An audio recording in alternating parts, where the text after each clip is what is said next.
Bismillahirrahmanirrahim. Assalamualaikum warahmatullahi wabarakatuh. Perkenalkan, nama saya Pratama dari kelas PBI 6B. Tujuan saya membuat video ini yaitu untuk memenuhi ujian tengah semester dengan mata kuliah sejarah budaya Islam dengan dosen pengampu Mr. Rosman SPD MM.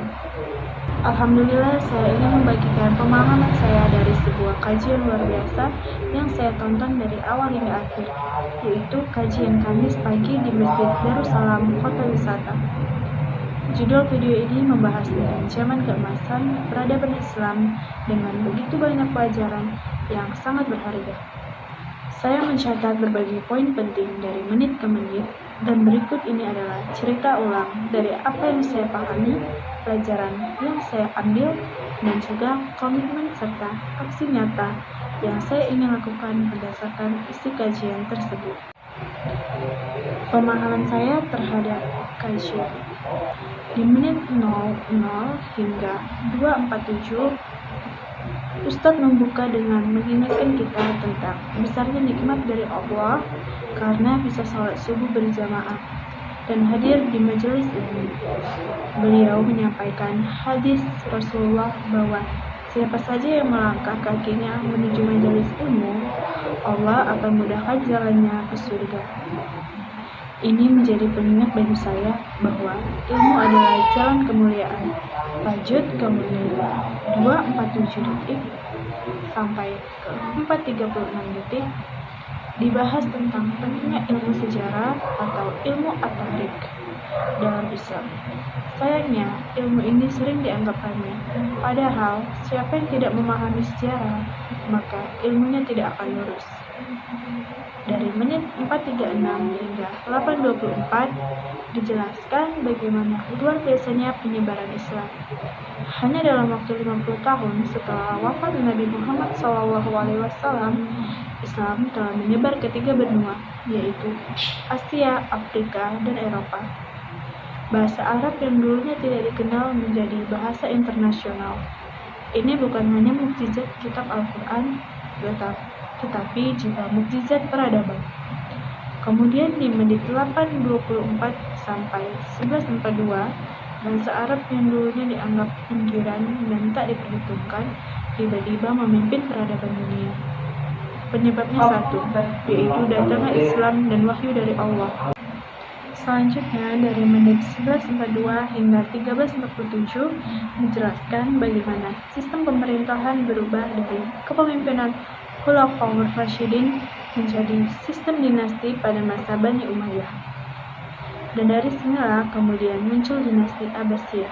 Menit 13.47 sampai 15.68, dinasti Abbasiyah dipimpin oleh Abdul Abbas As-Saffah, memindahkan pusat kekuasaan dari Madinah ke Baghdad, kota yang kemudian menjadi pusat peradaban dunia Islam. Menit 15.58 hingga 20.45, Abbasiyah dikenal sebagai zaman keemasan peradaban Islam. Menurut sejarawan Ahmad Amin, masa ini disebut Duhaul Islam, masa terang benderangnya peradaban. Ilmu Khaldun menggambarkannya sebagai puncak piramida peradaban sebelum nantinya mengalami keruntuhan. Di menit 20.45 hingga 25.10, kita disuguhkan kisah luar biasa dari Harun ar-Rasyid, Khalifah Abbasiyah yang mencintai ilmu dan mendirikan Baitul Hikmah, institusi pendidikan pertama di dunia. Di sini, semua buku dari Yunani, India, Persia, Suryani terjemahkan ke dalam bahasa Arab.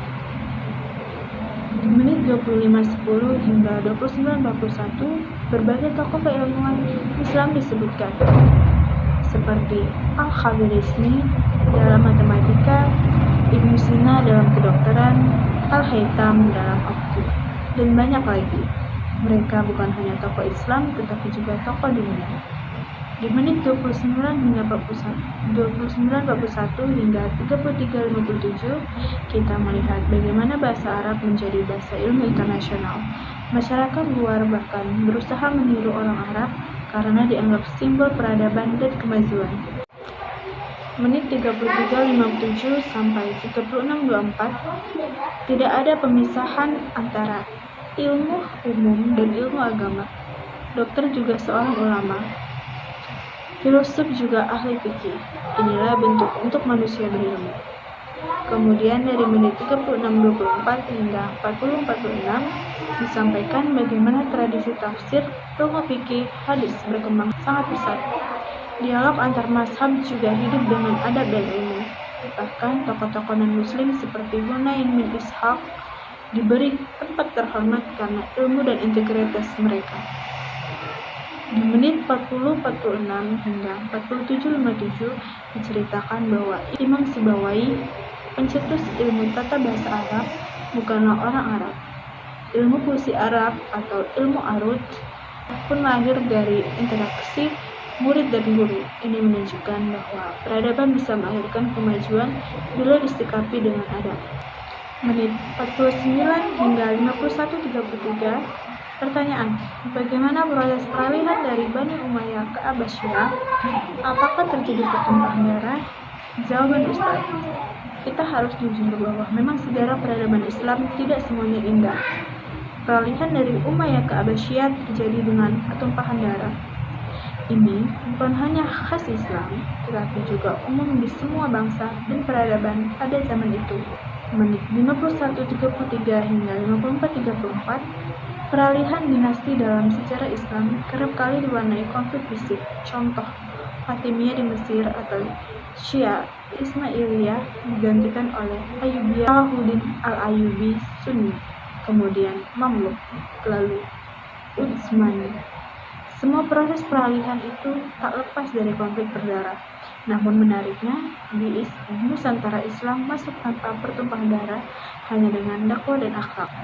Menit 54.34 sampai dengan 59.19 cerita tentang kejatuhan dinasti Abbasiyah karena serangan Mongol atau Hulaguhan. Ibnu Katsir menyebut zaman itu sangat mengerikan. Setelah Abbasiyah jatuh, keturunannya tetap dihormati secara simbolik di Mesir oleh dinasti Mamluk. Kemudian gelar khalifah dipindahkan ke dinasti Utsmani oleh Sultan Salim Al-Awwal setelah menaklukkan Mesir tahun 1517. Lalu di menit 59.19 hingga ke 1 jam 4 menit pertanyaan kedua, kenapa Islam seolah mundur sekarang, tidak secepat dulu menyebar dan menguasai dunia? Jawaban, penyebaran Islam dahulu bukan hanya karena kekuatan militer, tetapi karena akhlak dan hati. Kisah Nabi Thaib jadi teladan luar biasa. Meskipun melempari batu, Nabi mendoakan penduduk Thaib agar dapat hidayah, bukan malah membalas dendam. Di 1 jam 4 menit hingga 1 jam 8 menit, Said Nursi atau ulama Turki menyatakan bahwa Eropa sedang hamil dengan Islam. Maksudnya, Eropa akan mengalami krisis spiritual dan Islamlah yang menjadi solusinya. Walau sempat dicemooh, ternyata benar. Sekarang banyak lembaga pendidikan Islam tumbuh di Eropa. Banyak orang Eropa masuk Islam. 1 jam 8 menit hingga 1 jam 14 menit. Untuk menghadapi kebangkitan Islam, kita butuh 2 hal penting, ilmu dan adab. Banyak yang semangat ingin membangkitkan peradaban Islam, tetapi tidak punya ilmu dan tidak menjaga akhlak dalam berdakwah. Jika kita kembali pada ilmu dan adab, maka insya Allah peradaban Islam akan kembali bangkit. Pelajaran yang dapat saya ambil dari pemahaman materi ini, ada beberapa pelajaran yang benar-benar membekas dalam hati saya setelah menyimak kajian ini. Ilmu adalah kunci kejayaan. Tidak akan mungkin ada kemajuan umat tanpa landasan ilmu. Pada masa Abbasiyah, para pemimpin mendukung penuh perkembangan ilmu. Inilah kenapa Islam saat itu menjadi kiblat dunia. Akhlak adalah kendaraan utama dakwah. Islam menyebar dengan cepat bukan hanya karena penaklukan fisik, tapi karena kekuatan akhlak para penyebarnya. Kisah Nabi Muhammad saat ke Thaib menjadi contoh luar biasa. Meski diperlakukan kasar, beliau malah mendoakan penduduk Thaib agar mendapat hidayah. Toleransi dan kolaborasi membawa kemajuan. Di Baghdad, Andalusia, umat Islam hidup berdampingan dengan umat Yahudi dan Nasrani. Mereka bekerja sama membangun peradaban, bukan saling menyingkirkan. Ini pelajaran penting di zaman sekarang. Perbedaan mazhab bukan penghalang. Imam Syafi'i dan Imam Malik berbeda pandangan, tapi tetap saling menghormati. Ini menunjukkan bahwa perbedaan bukan untuk dipertentangkan, tetapi dimatangkan dengan ilmu dan akhlak. Yang ketiga, komitmen yang akan saya hujamkan dalam hati dan terapkan dalam kehidupan setelah memahami isi kajian ini. Saya menyadari bahwa perubahan dan kebangkitan itu harus dimulai dari diri sendiri.